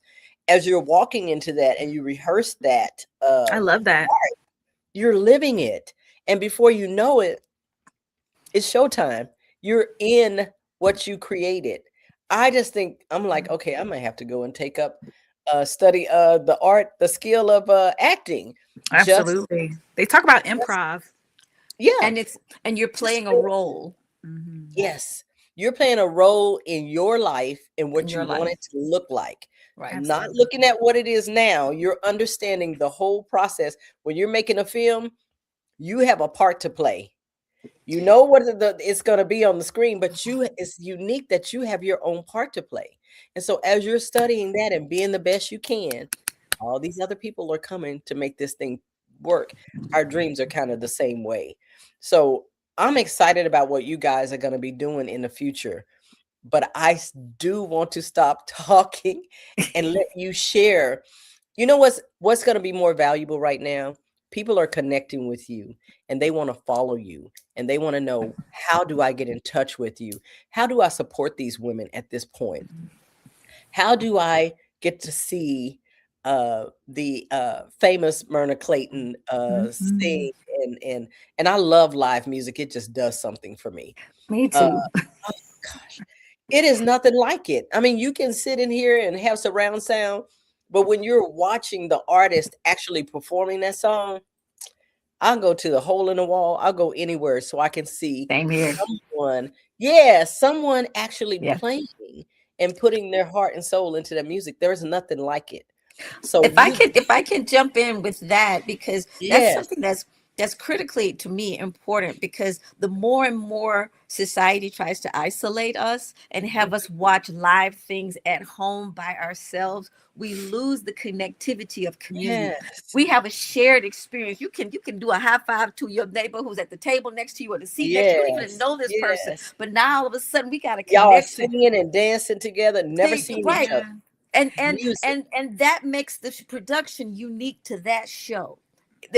You come to another show, it's going to be uniquely different too. Well, when you're by yourself at home, who can you high five? You can't And high it's five. the same thing with the film industry, yeah. for sure. Like, Yes. I miss the theater experience. Like, there were just very meaningful moments and memorable moments and fun moments that happen when you are going to the movie when something drops. Like, I remember, I just think about going Goodness, but amen. to Magic Johnson Theater back in Atlanta to go see Rise. Oh my gosh, like that was the crumping film, and Yes. I just remember how much like it brings You so much. feel it. You I feel it, felt right? and it was And we it's were kind of in- like church too. We watch church online, but when we Online, it's not go, the same. there's a whole different experience. So Yeah. that is what I enjoy about live music. When it seems like you don't just hear it, you experience it. That may Yes. be my artistic side, but I love that. And that's what I think exactly. when you're Yes. on the stage. Is that something that made you say, I gotta go? I gotta keep experiencing this. Actually, Like, wait a minute. For me, I was more of a reluctant singer, because I'm explaining it. I was a reluctant singer because I had a gift. And I didn't know it was a gift. You grow up with something and you just know that's what you do. just do it. And people are complimenting you, and it's okay. That feels good to get complimented. Thank you. To mind you, my mom's critiquing me, but everybody else is complimenting me, and yeah, I get that. But you're there with friends, and I was the soloist, and I felt very uncomfortable when people would compliment me but not compliment my friends, because they were singing solos too, but they didn't get compliments. And so I felt a kind of way, because I was like, dang, that ain't nice, and so I felt it, and I didn't like that, how people would make a comment, they saved the best for last, and I have friends that, and so I felt uncomfortable that they weren't equally getting compliments, and so I kind of pulled back. And then also my dad said music is an avocation, not a vocation. You know, we all could have gone into music. You know, you need to go get a job, you know. And so A real and so job. That's what they say, a real job. right. And so all of these things, I was kind of reluctant. And then when I was in corporate and I saw, I just was not happy. And I was most happy when I was singing. Then it was like, I don't care. Okay, I'll be this quote unquote starving artist. And I was like, I'm not going to be a starving artist, but if that's what it takes, if that's what people have to think, then that's what it's going to have to be, because I'm making 6 figures over here and I'm not happy, and that can be stressed out, and I could, I'm having ailments and health situations, trying to have that job that's making you miserable. And so for me, it was, I couldn't, and it was like have you have nervous breakdowns and people having expectations of you that are like just so unrealistic. It wasn't healthy for me. And so that's what I mean by and so it felt it's almost like I'm somebody else on stage. Mm-hmm. I'm able to be free. I'm free to be me. And I'm discovering me when I'm on stage, whereas when I'm off stage, I'm business Myrna. I'm who I'm trained to be when I'm off stage. You put on the other hat. That's not. I'm changing hats, and I used to describe it. I'm business Myrna. I'm Myrna the artist. I have to name who I am, and that's why I'm talking third person, because when I'm talking me, then that's a whole different person. That's a very personal space here, And so all of these different characters that I am, I'm mommy, I'm daughter, I'm all these character roles that I'm playing, that it's like, okay, I got to transition, I got to shift. And so all of that's a part of it. And so performing live allows me, love that picture of me, Maia, and my mom. My mom was giggling something. We were cracking up on this. Was your mom an entertainer? My mom was a librarian archivist. I love that. That's why you're and she was the first archivist at the King Center the year after Dr. King was assassinated. My mom was the research librarian, they called him at the time, but archivist. And so she was very much so buying about Black people, period. That was her thing, buying about Black people. That's all she focused on. Because there's such rich history and knowledge that was not being captured. And for her, it was necessary that we capture that. And so that orientation, but yeah, I do want to share something, because who knows somebody. So I'm going to put this out here. My bucket list is to perform at the Appel Room at Jazz at Lincoln Center. And if you don't know the Appel Room, I encourage you to go and just Google it and go to images. Go look it up. Go to images. Don't even go Google and put images. We can read about it. But the Appel Room, APPEL. I was just in that room at a conference a couple of weeks ago, the Jazz Congress there, and I can't tell you how many times I've closed my eyes and said, okay, God, I'm in here. I'm ready to sing now. I've been in here. I've been in the room. I've walked in the room. My daughter and I snuck in the room one time when she was living in New York. We snuck in the room so I could see it. And I've now been in it. So these are the examples. I'm getting close. That's what happens. That's what happens. You feel it. You see it. So I'm just going to say, when you are, I'm a ticket sold here. I'm going. Angee just posted while we were talking that your shows are a whole experience, that she may be your friend, but she's also a huge fan, one of your biggest fans.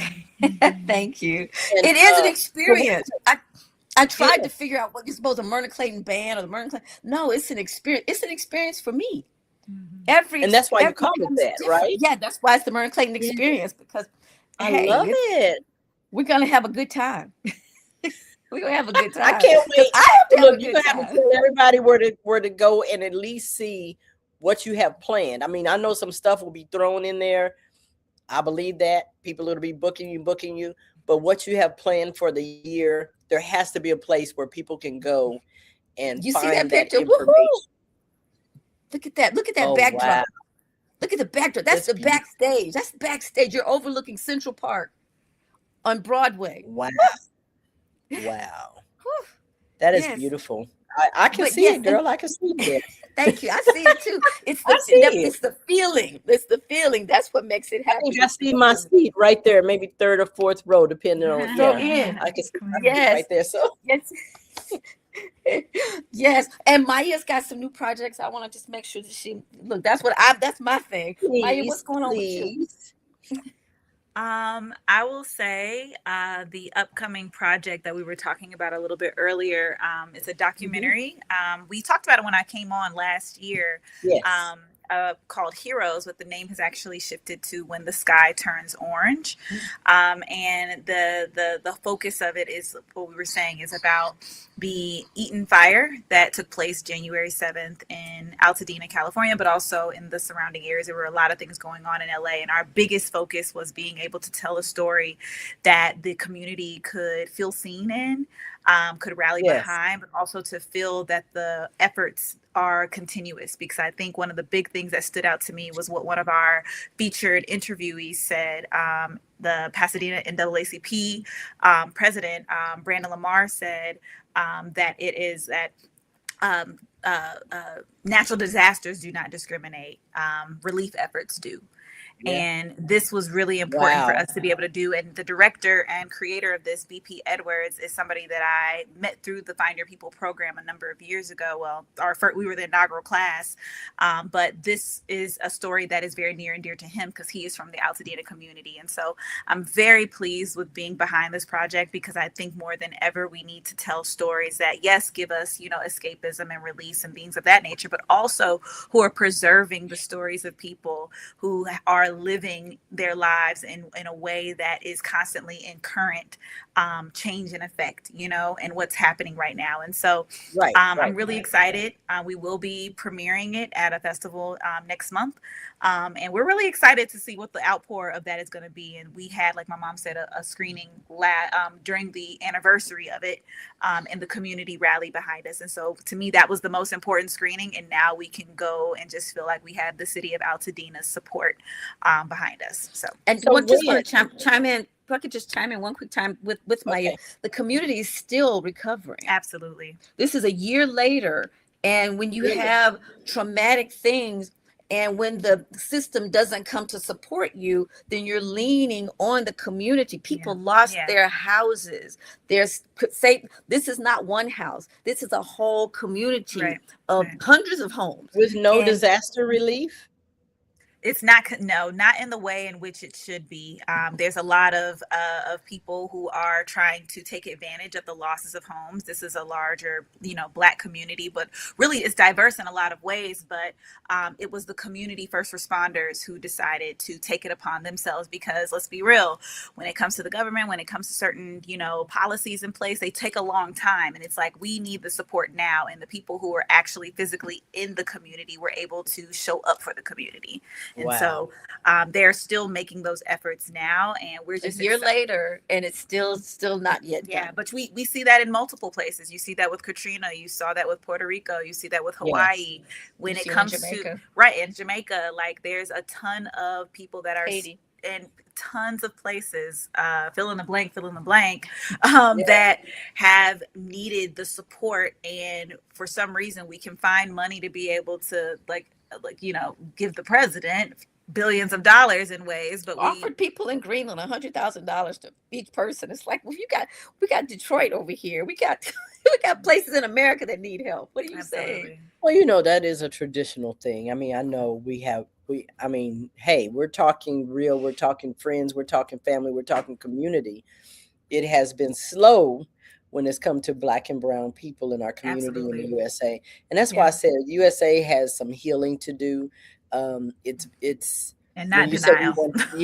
You want to go and spread. But I am learning this too, you guys. I would probably own something here because my kids and my grandkids are here, but I'm going to retire probably in the continent. I enjoy community, and I enjoy the love of our, embracing our color and loving the fact that we are who we are. Yeah. Without apologizing or without fear of retribution, because we said, I love you, my brown people. What is wrong with that? It doesn't mean that you don't love other races or other culture. It means you're going to love who loves you. Right. That's okay. And so I think the healing in community has to start with us. There's no one coming to your rescue. It is you, and it is your brother and your sister and your neighbor. And so I'm really encouraged that I feel like sense of community is coming back. It has to. It has to, because there's no other options. You used to look for the government to bail you out. They ain't coming. Unless that's very clear. It's very clear now. And who better to bring back another country? Who better to bring back community than those who understand that we needed community to survive? Something that I just find so hilarious is when we're getting quote unquote reprimanded for the word woke. Woke is aware. It's the past tense for I'm aware. And so you don't want me aware. And so I'm being reprimanded because I'm aware of how situations are. I mean, it's just, if we just understand the words, our words are always very descriptive of reality, of truth.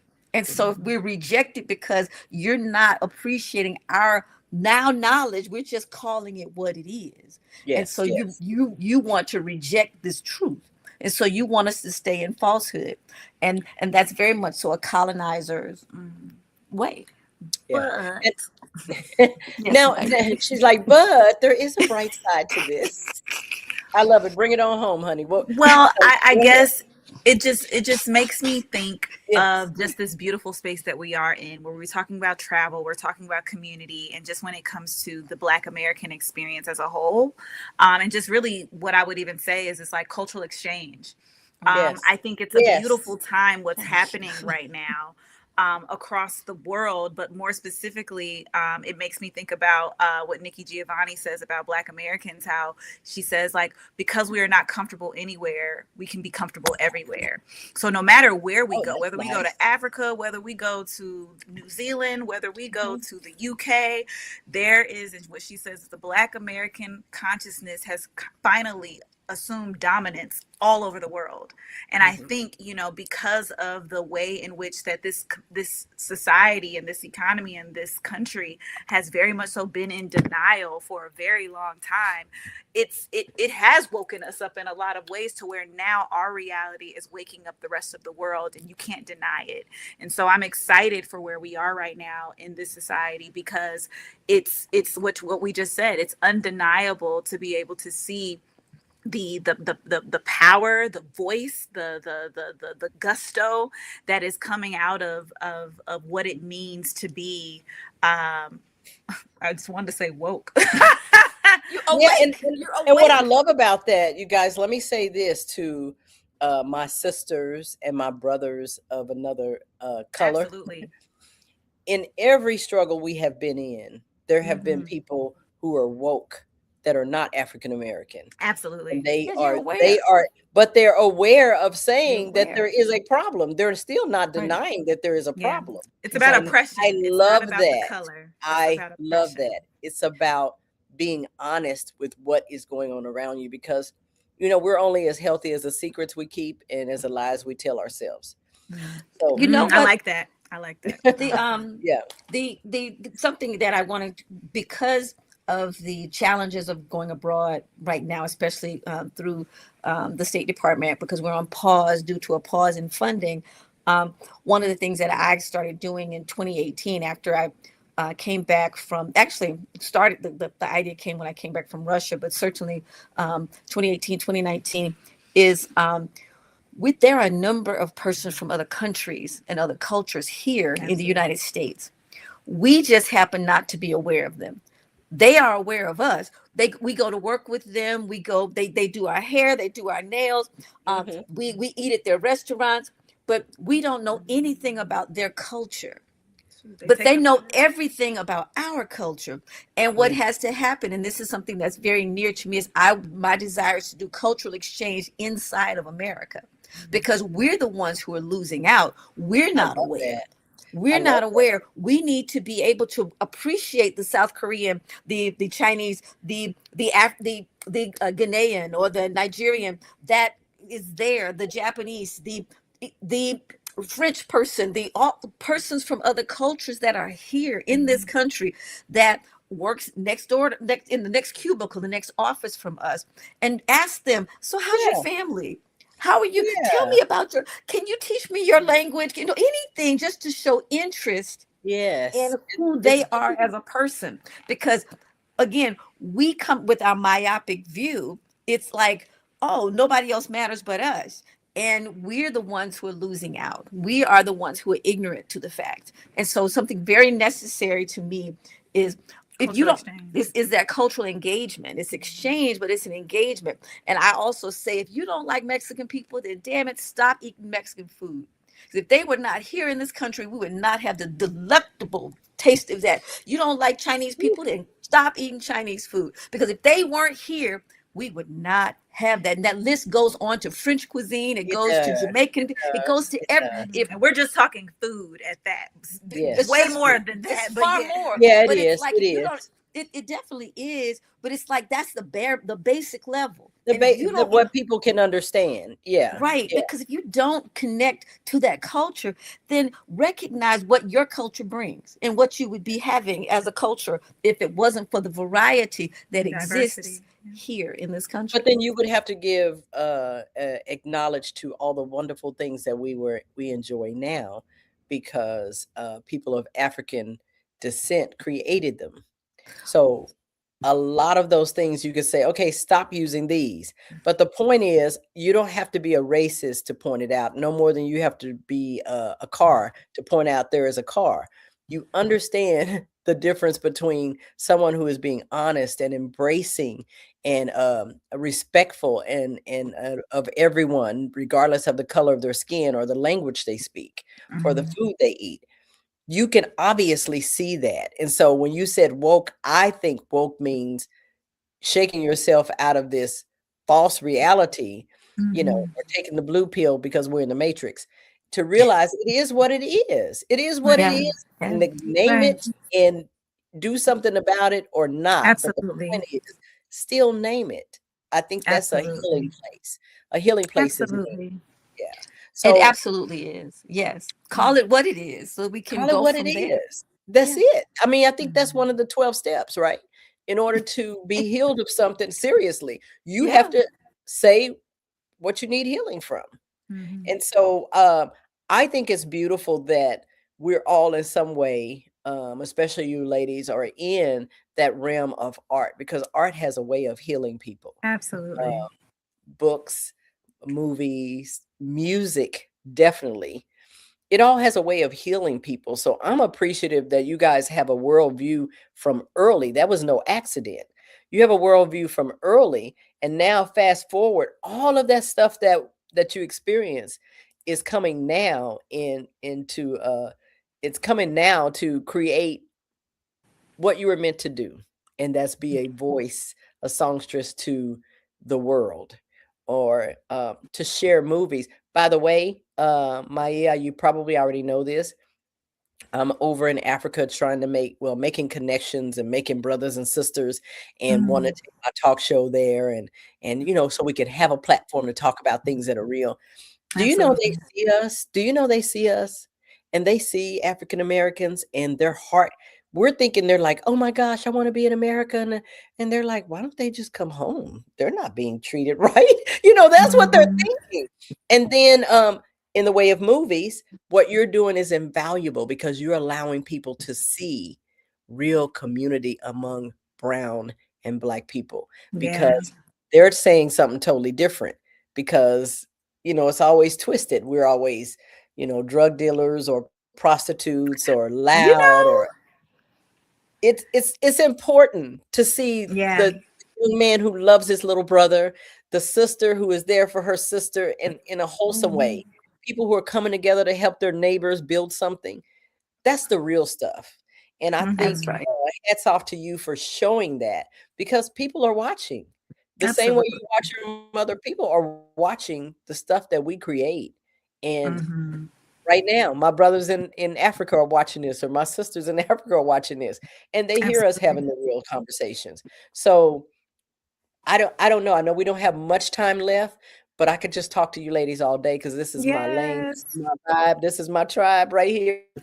Well, I making just a want to difference. I want to chime in in that my desire, I've traveled and performed in 3 of the 54 countries in Africa. There are 54 countries in Africa.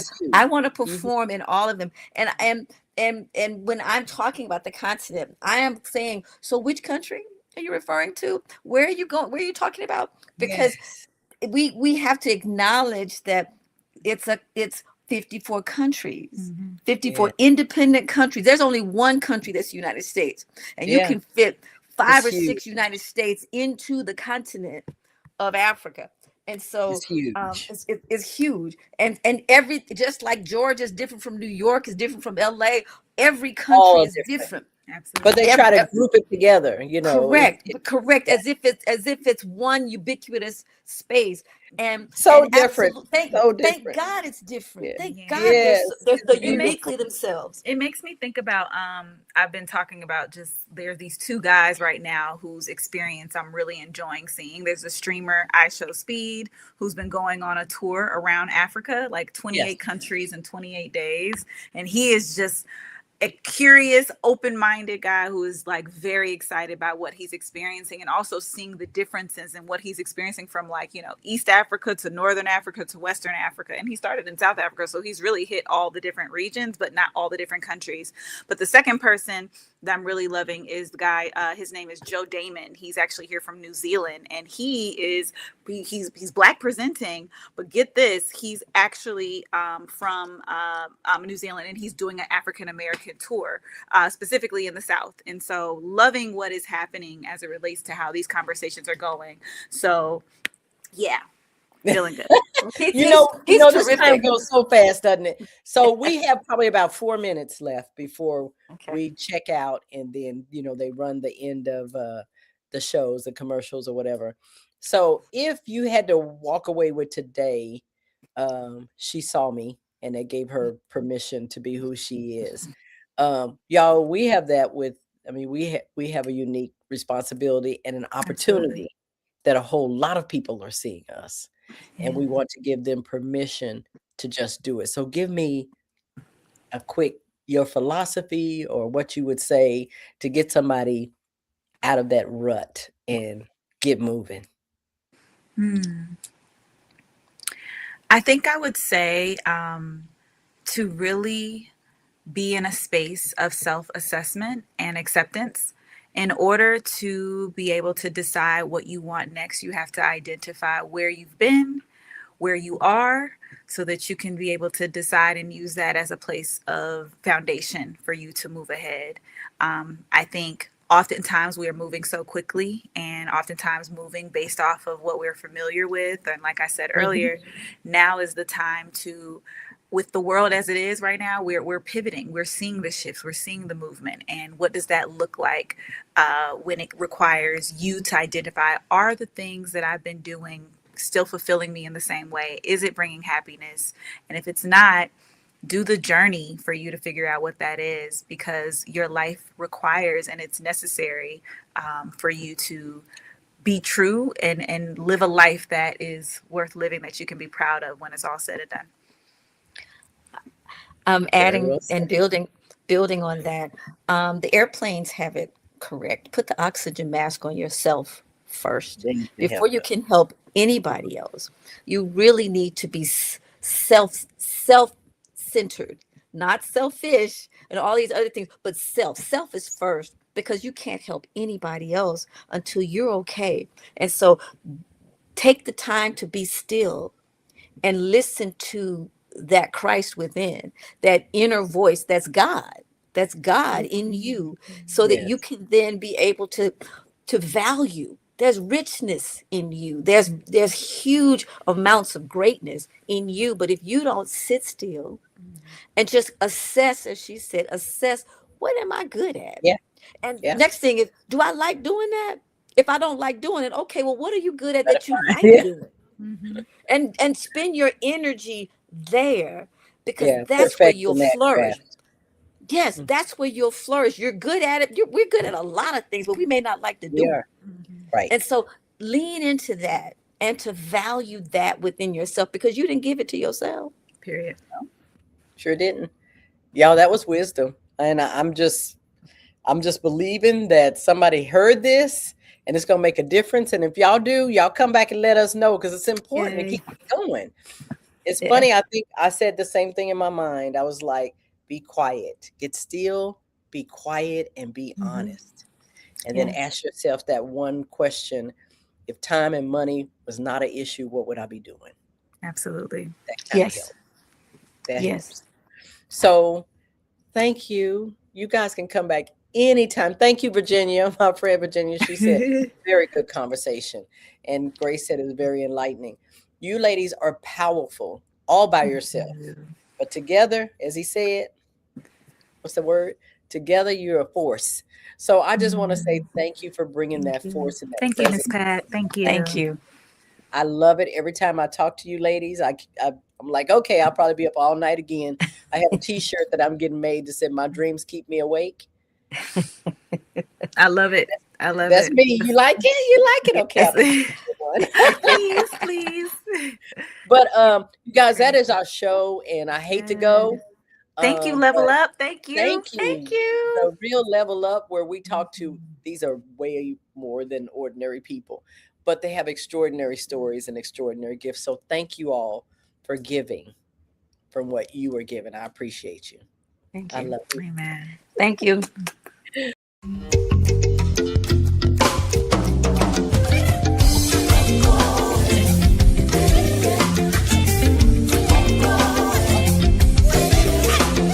Ochikeche tweta, omusika hanamibia, satu kwerengeja, Haro the Lion nasigo kwa America. Otuli, tuli, tuli, tuli, tuli, puleni nawa. Otuli, tuli, tuli, tuli, tuli, puleni nawa. On to something, sharing a world together, smiling, dancing, playing. Let's make it last forever.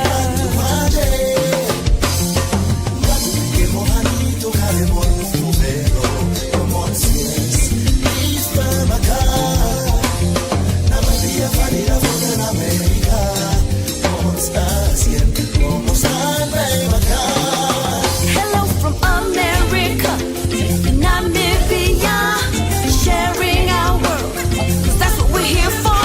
Hello to Nigeria, Czechoslovakia, South Africa, and Cuba.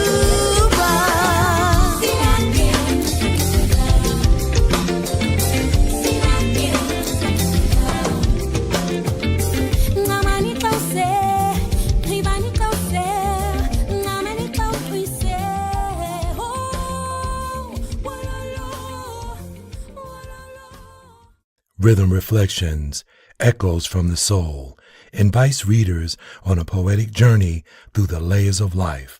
In these pages, you'll walk a verbal path of self-discovery, uncovering parts of yourself that may have remained unexplored. This is a collection, is a soulful meditation on purpose, growth, and the truths that echo from within.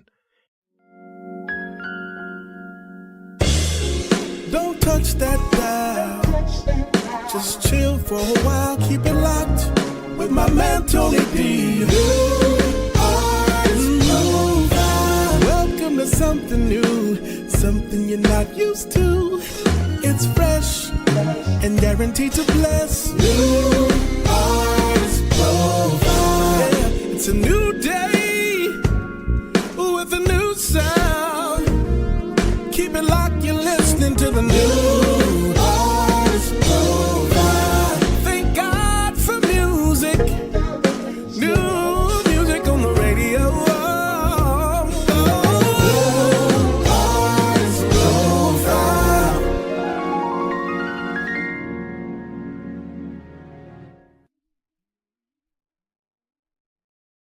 Rocking with the CHH, so tune in to the CHH.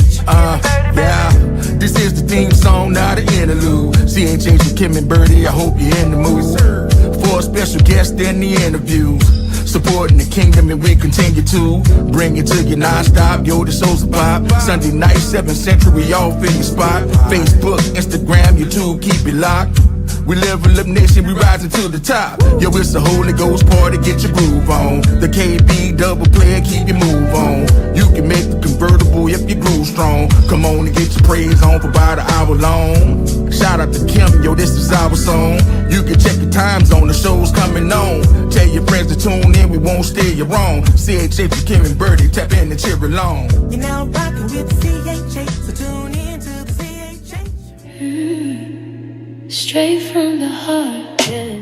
We all looking for a connection. Hello, everyone. This is Pat Nash of Pat Nash Talks, where we have the conversations that create real relationships. I'm here every single Sunday, 8 p.m. Central Time, 9 p.m. Eastern, and you can find us right here on Level Up Nation. See you then. If you want something lasting, it starts with honesty.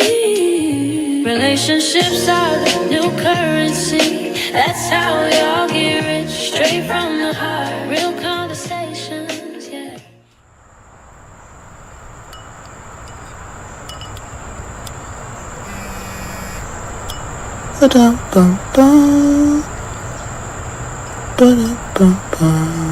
Is it gonna hurt him?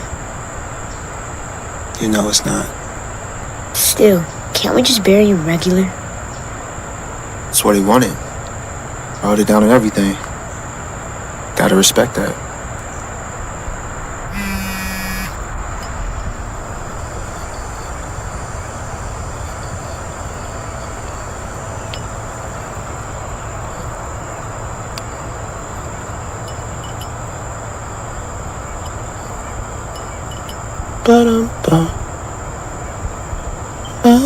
What song is that?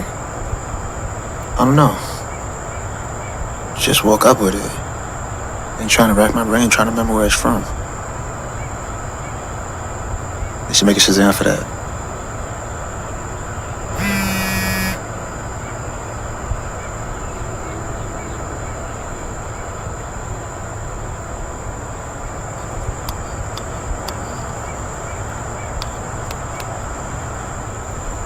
Alright, little man. Time to get ready.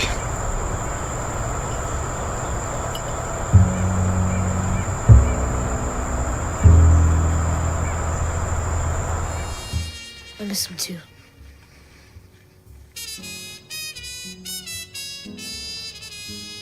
I thought you had a tie. He did.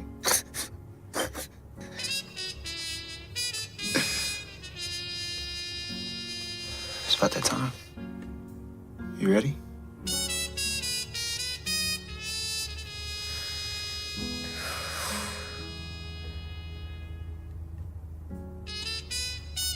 Yeah.